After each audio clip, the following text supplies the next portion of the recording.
Story 1: My time to shine. So, I had a long senior year of college. Some things happened my freshman year, but senior year really fucked me. I recently graduated and I can't believe I made it through the shitstorm that place was. The classes were pretty easy and didn't challenge me that much academically. The teachers were hit or miss depending on the material and how much work we got done in a class. Some students gave teachers and other students a hard time over the simplest things like not doing homework or being dicks in class, disrupting other people while talking in discussions or casual banter. The most challenging part was the social aspect of dealing with asshole students that treated me and everyone like dirt. I was doxxed, harassed, threatened online, nearly involved in a brawl with half a dozen students pitted against me. Going back to staff being lackluster, I experienced incompetency to the max. I was kicked around like a ball in a game of hot potato. Despite reporting the incidents to the relevant people, no one bothered to take me seriously. I literally wrote a multi-paragraph document about everything that happened to me, and it fell on deaf ears. Even with the smallest victory for me, getting a no-contact order on the person who doxed me, it was still smoke and mirrors since they violated it twice with no consequences. With all of that happening, I was able to make a few friends, but it was still a challenging year for me. Rumor around campus was that the school was hemorrhaging money and needed cash, so they sold some campus buildings. The official reason is that multiple departments could work remotely, and it was sensible to downsize. Either way, I'm glad I'm out of there, and I wanted to share with you all the horror of my college. Story 2. I am currently pursuing my higher studies from a college away from home, so I put up in the hostel provided inside the college premises. Each room is shared by 2 occupants. While I was away for a few days, my roommate used to sleep alone in the room. He confided in me lately that he used to have whimsical experiences while sleeping during my absence. He narrated one of his aforementioned experiences, which went something like this. So I was dead on my feet after incessantly attending classes and labs and planned to doze off early that day. I bolted the door so that no one could disturb me later during the night. In the glimpse of an eye, I went to snoozing just to find myself woken up by my best friend, who was standing next to my bed. He looked kind of strange, with his skin color as pale yellow and wide eyes perpetually gaping at me. I chit-chatted with him for a while, post which he left. As soon as I thought of recommencing my sleep, I started hearing some voices. I felt like a cat on hot bricks. I felt like I was being choked by an inconspicuous entity. I tried to shout, "Get off the bed," but my body was rigid like a stone. I felt paralyzed. I knew I wasn't hallucinating. It was not an unpleasant reverie either. After a few moments of enduring this agony, I came back to my senses. I couldn't fall asleep thereafter. I was trembling with fear. The following morrow, I went to my best friend, only to be reassured about the fact that he never came to my room the previous night. Initially, I thought he might be joking, but then I realized something. I had locked the door from inside before sleeping. I am quite sure that I wasn't hallucinating, nor was that a dream. Something indeed happened that night. Story 3. Filling out my classes, I realized I was a couple credits short and signed up for a sex ed class entirely by chance.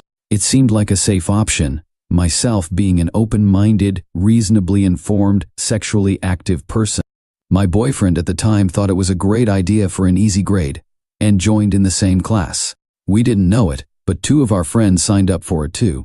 We all sat in the back of the class, as it was a room that had stairs leading down to a stage, and I was in a wheelchair at the time.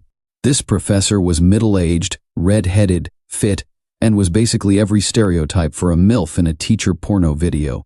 My boyfriend was incredibly amused by this, as were his friends.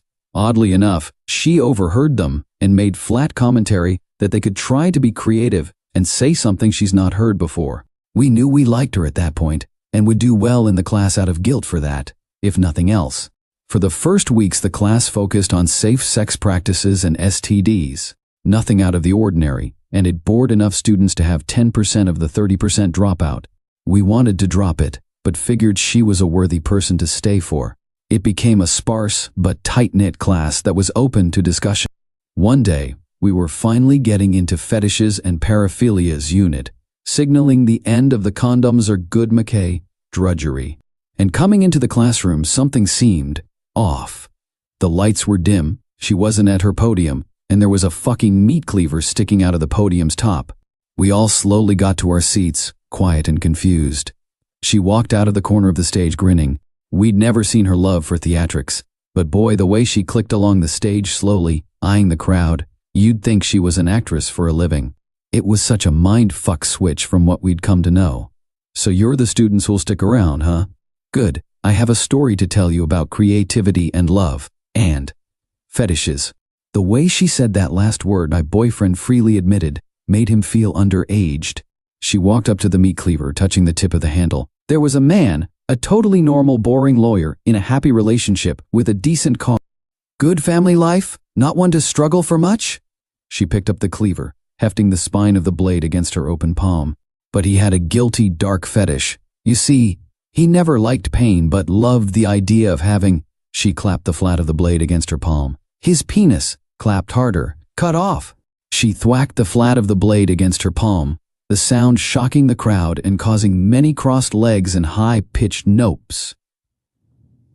Oh, she continued that he agonized over how to tell his partner, and one day, he went for broke and opened up to her.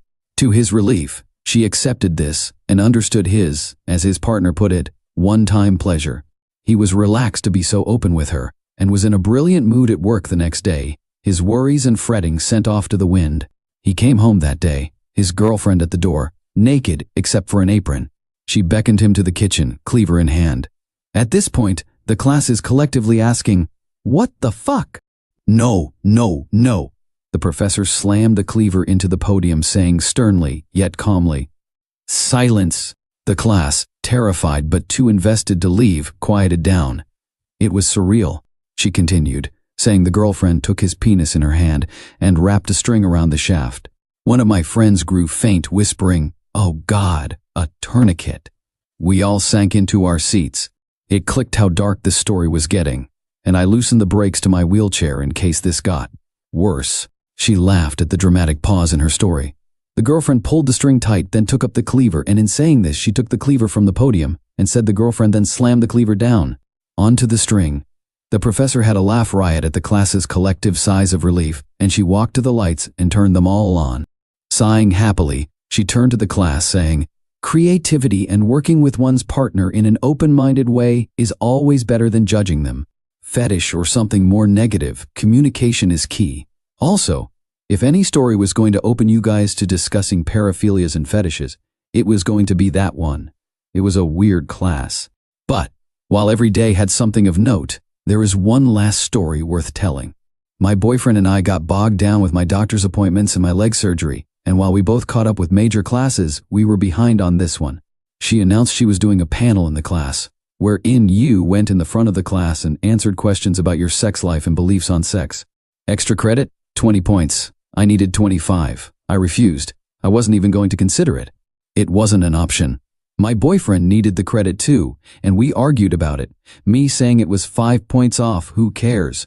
It wouldn't give us a passing grade anyway. And she overheard. The professor, having read our essays and knew we had had orgies and threesomes, referenced this and said we'd have something unique to offer, especially since she'd never had a couple for the panel before, and offered of 30 points. She felt that many romanticized the nature of orgies and that the discussion would bring much-needed safety information. We, unfortunately, agreed. We did this not fully considering that our friends of 8 years, who had no idea of our more nefarious activities, would be audience to it. It was so nightmarishly embarrassing. But, hey, they were amused and even asked us questions. No, what was truly embarrassing was the first question we were asked by the front row. "How do you guys do it?" "What? Have sex? I mean, you're disabled and all." It never occurred to us, but the entire class thought I was paraplegic. I laughed, and without answering, I stood up on my good leg. The whole class was shocked and awed, like I had pulled a rabbit out of my hat.